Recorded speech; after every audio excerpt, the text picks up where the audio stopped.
Discover the NAB Show, the ultimate destination for media, entertainment and technology professionals. Explore innovation and connect with industry leaders right here in Las Vegas. So Francesco, it is day 3 of NAB 2025. How's the show been so far? So far so good. Actually, I didn't know what to expect, to be quite honest, based on the recent activity in the world, but I'm quite pleased. We had a really good first day. Second day was extremely busy, and today I basically almost didn't have enough time for this interview. So yeah, things are going really good. Thank you. That's a sign of a good, busy show.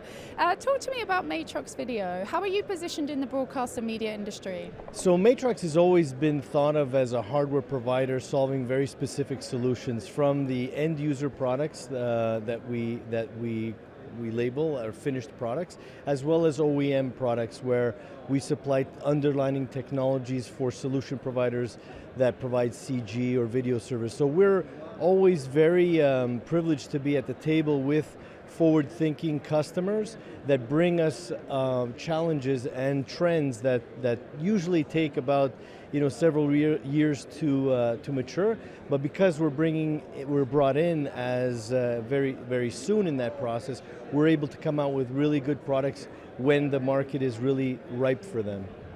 Speaking of which, what are you finding is happening in terms of trends in the industry, and what are you doing to meet the needs of those trends? Yeah, it would be very hard to ignore the fact that our industry as a whole has been moving to video over IP, and the workflows that really feed into that, and you have to understand why. I think ultimately it's because of the fact of the efficiencies and also the flexibility of what it allows in terms of different ways of solving problems and using not only the technology more efficiently, but even the human resources that you have on staff more efficiently. So the trend to IP is something that we've seen and capitalized with some new products.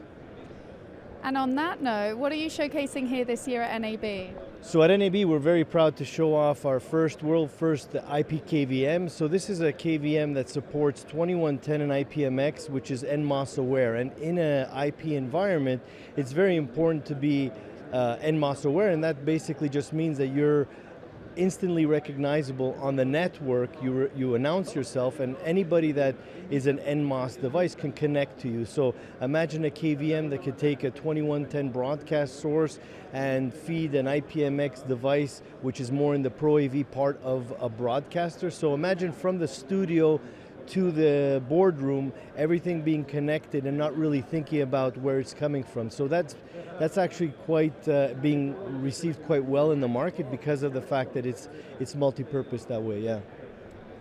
Are there any other products you're showcasing here? Absolutely. Thank you for asking. There's another one called the Vion, and as you can imagine, as the world was moving to IP, there naturally, until the dust settles, there were different type of IP solutions, whether it be an NDI or 2110 or IPMX. And what the industry needs is not to get rid of those islands, but a really good way of bridging those islands. So imagine a gateway like we've imagined with the Vion product, where you could bring in any IP format, 2110, and convert it to NDI. So now existing equipment that was being adopted in these broadcasters or even Pro AV corporate enterprise environments can now seamlessly talk to one another, independent of the format themselves.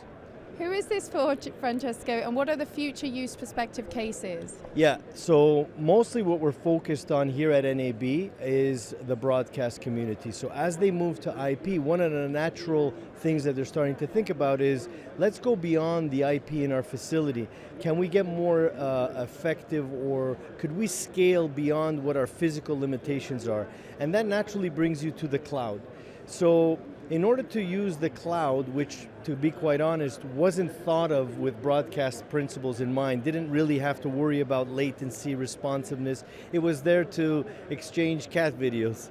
And that underlining technology needed something that made it media aware. And what we did in Matrox, and I said it earlier that we were the underlining technology for solution providers, we took on that challenge and said, why don't we create a layer on top of these CPUs and GPUs, which is effectively what Amazon is, right?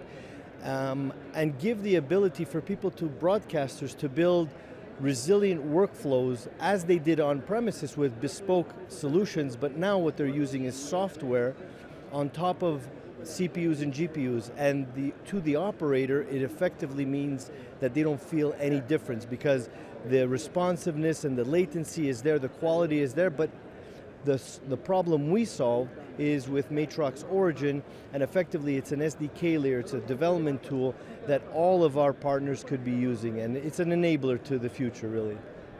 And that brings me on perfectly to my final question. What does the future hold for Matrox Video? Oh, as usual, we're going to go, I think next year is going to be our 50th year in business, and we, as part of our DNA, it's always looking forward to how this industry is changing and what kind of technologies we could bring to the market. So we're never going to really stop listening to the market, and I think that's the key.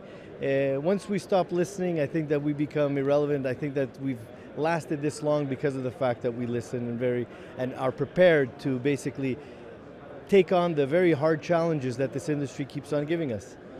Absolutely. Well, I'm wishing you a brilliant rest of your show here at NAB 2025. Thank you so much, Francesco. Thank you very much. Thank you very much.